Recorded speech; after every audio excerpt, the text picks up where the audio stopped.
Right, basically our second idea still has some main themes that run through the first idea, but we thought that this second concept would be easier and a more reachable goal for our group. So bear with us. Okay, our story begins with two people that you would assume are drug dealers or basically stereotypical bad men. But and then they're approached by another man who is Matt. Hello. Who will be Matt. Oh yeah, he'll be. Yeah. Yeah. Yeah. Nice one. Basically, what we see is that our character, who is Matt, basically buys some drugs off of them, and he walks off and he takes these drugs, but unfortunately they have a side effect of knocking you out, and we see that the people who dealt him the drugs come back and see him on the floor, but they nod to each other as if to say something's worked or their plan of action has started. So from that we can assume that they tricked him into buying these drugs and stuff like that. Basically what will happen is that once he's taken the drugs and he's collapsed, he wakes up in this dingy house, but all throughout the film, you're going to see a nice cross-cutting and cutbacks to different points of view, basically of him and of the drug dealers. Now, he, having taken the drugs, is going to be suffering from hallucinations, and this hallucination will focus around the 1930s kind of idea and concept. He will see them as these almost lavish, glamorous gangster type people in their suits and stuff in this dingy house, which we thought would be a nice, contrasting factor. What will happen is that the drug dealers are going to come and basically take the drugs off of him and basically rough him around a bit.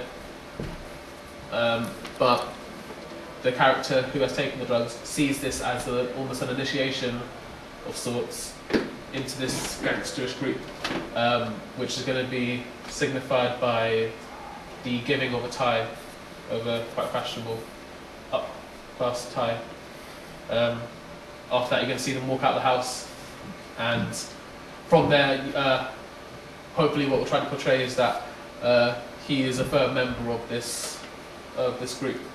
After that, what we see is the three gangster people mug this one poor citizen who comes walking into their territory almost.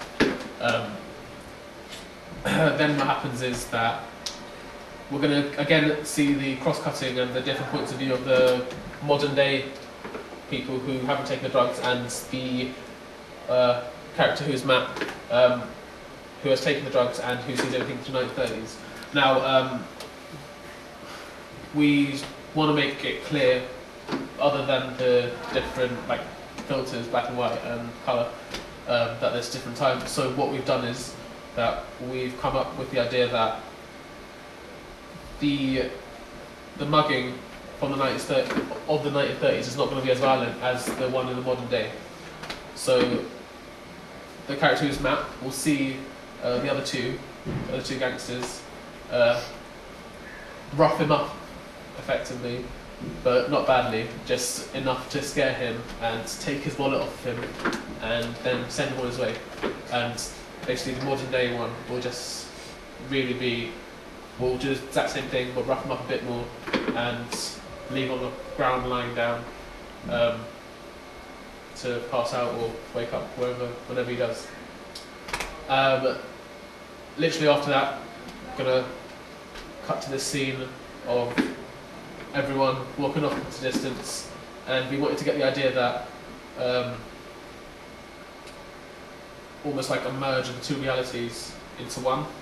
So, like the two people who have taken the drugs have been affected by him, and he's been affected by them. So what we're thinking is that we'd have about half the screen in colour and half the screen in black and white, and we tried to show that these two realities have merged together. And that is basically it. We're going to try to meet it out a bit more. But yeah, that is our idea. Yeah, the general idea is like this contrast between like a modern day gangster and the 1930s sort of original meaning of gangster. So like that's the main portrayal of what we're trying to show, really. Yes. Any ideas? What did you... Name some good points and some bad points about this for us, please. I love the bit at the end where you mix the bit about colour and black and white, about having different effects on each other. I think that's superb. Thank you. Thank you. I like the idea of distinguishing between the two gangsters and maybe showing the evolution of like gangs and how it's come from a concept of class into more of a common, less classy thing to do. Yes. Thank you. Well, yes, that's the idea of the mugging scene. So we're trying to show it's more violent today. That's the idea. It's a really good idea of Less class. sophistication. Yeah. Yeah. Anything else? Yeah, it sounds really good so far. I think it sounds amazing. Any negative points? I know we explained it pretty briefly, but I'm sure there's something that you want to say that's a bit... I don't think there's anything wrong with that. Thank you, Tom. No, but in all seriousness. In all seriousness. In all seriousness, your presenting skills. Alright, I will happily work on my presenting But you got skills. the idea, didn't you? I will happily, I mean, does that show what we're trying... I mean, the general idea, do you think I'm getting across Yeah, I both think themes? it will be interesting to see how it turns out. Like as you said, trying to see the 90-dash from Matt's point of view and with the cross-cutting. It'll be interesting to see how that works. The only thing I would point out is like to make sure it doesn't become confusing for the audience. That's the only thing. Really. I think we're going to add more than just the black and white filter. It's meant to be, we're going to show that my character will be kind of high on a drug trip. You know what I mean? So he's suffering from the drugs. Definitely there's going to be a definite contrast that's going to be separated by like several degrees and stuff like that. I think you're highlighting quite a topical issue as well. With the drugs and that kind of stuff. Yeah, we were trying to look at what was it called? Basically at the 1930s they banned the distribution and making of alcohol and stuff like that. So we're trying to incorporate some elements of that as well. Yeah, it's really good. It's great. Anything that we could add? Anything that you would take away? Were you planning on using fast-paced cutting or fairly slow? I think it's maybe quite fast to kind of fit the beat of the song. Definitely because I think the song's quite... It's quite fast-paced. I mean, most of it's quite fast-paced, but if you listen to it, it gets... After a while it gets quite lagging almost, and you're almost like waiting for something to happen. So we're hoping to balance it out with some faster cutting near to the end. Like hopefully we get the mugging scene near to the end, so that we can just create a bit more action. Anything you would want to improve or add, or any final things to say on it? Or Sounds really good, Cooper. And if you need any actors, I'm always there. definitely, I think I'm going to come to you for that one. I will come to you. And I won't act. okay, thank you. Cheers, Kian. Thanks. Wait, I can't. I can't. Cheers. Thank you. Nice input, James.